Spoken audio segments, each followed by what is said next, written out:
மன அமைதி, piece of mind மற்றும் வாழ்வின் தெளிவு, கிளாரிட்டி ஆஃப் லைஃப் ஆகிய இரண்டும் ஒருவருடைய அகப்பயணத்தைச் சார்ந்தவை. இவை வெளியிலிருந்து கிடைப்பதில்லை, நமக்குள் நாம் உருவாக்கிக் கொள்வதே. இதற்கான விரிவான விளக்கங்கள் மற்றும் வழிமுறைகள் இதோ. 1. மன அமைதிக்கான அடிப்படை வழிமுறைகள்.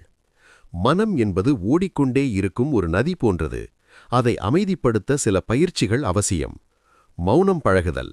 ஒரு நாளில் குறைந்தது 30 நிமிடங்கள் யாரிடமும் பேசாமல், எந்த திரையையும் பார்க்காமல் தனிமையில் இருங்கள். இது உங்களின் உள்மனக் குரலை கேட்க உதவும். நன்றி உணர்வு, கிராட்டிடியூட். தினமும் தூங்கச் செல்லும் முன் அன்று நடந்த 3 நல்ல விஷயங்களை நினைத்து பாருங்கள். இது மனதின் எதிர்மறை எண்ணங்களை நீக்கி அமைதியைத் தரும். தியானம் மற்றும் மூச்சுப் பயிற்சி. தினமும் 10 நிமிடம் ஆழமாக மூச்சை உள்ளிழுத்து வெளிவிடும் பிராணாயாமம் போன்ற பயிற்சிகள் இரத்த அழுத்தத்தை குறைத்து மனதை ஒருநிலைப்படுத்தும். இயற்கையோடு இணைதல்.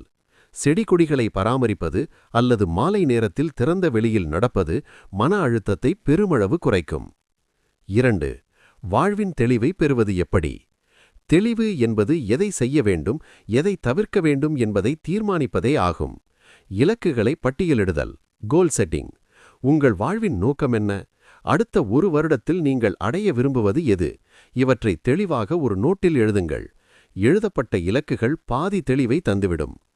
தேவையற்றவற்றை தவிர்த்தல், மினிமலிசம்.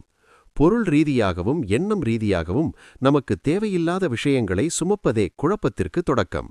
இப்போது இது அவசியமா என்ற கேள்வியை அடிக்கடி கேட்டுக்கொள்ளுங்கள். தீர்மானிக்கும் திறன். எதையும் தள்ளி போடாதீர்கள். ஒரு முடிவை எடுப்பதில் தாமதம் காட்டும்போதுதான் குழப்பம் நீடிக்கும். லாப நஷ்டங்களை கணக்கிட்டு துணிந்து ஒரு முடிவை எடுங்கள். சுய ஆய்வு, செல்ஃப் ரிஃப்ளெக்ஷன். வாரத்திற்கு ஒருமுறை உங்களின் செயல்பாடுகளை நீங்களே சுய பரிசோதனை செய்து கொள்ளுங்கள். எங்கே தவறு நடக்கிறது என்பதை அறிந்தால் தெளிவு தானாக வரும். 3. சில முக்கிய வாழ்வியல் உண்மைகள். Mind set. வாழ்வில் குழப்பம் நீங்கி தெளிவு பிறக்க இந்த 3 விஷயங்களை உள்வாங்கிக் கொள்ளுங்கள். கட்டுப்படுத்த முடியாதவற்றை விடுங்கள். மற்றவர்களின் எண்ணங்கள், கடந்த கால நிகழ்வுகள், இயற்கை சீற்றங்கள் போன்றவை உங்கள் கட்டுப்பாட்டில் இல்லை. உங்கள் கட்டுப்பாட்டில் இருக்கும் உங்கள் செயல்களில் மட்டும் கவனம் செலுத்துங்கள். ஒப்பிட வேண்டாம்.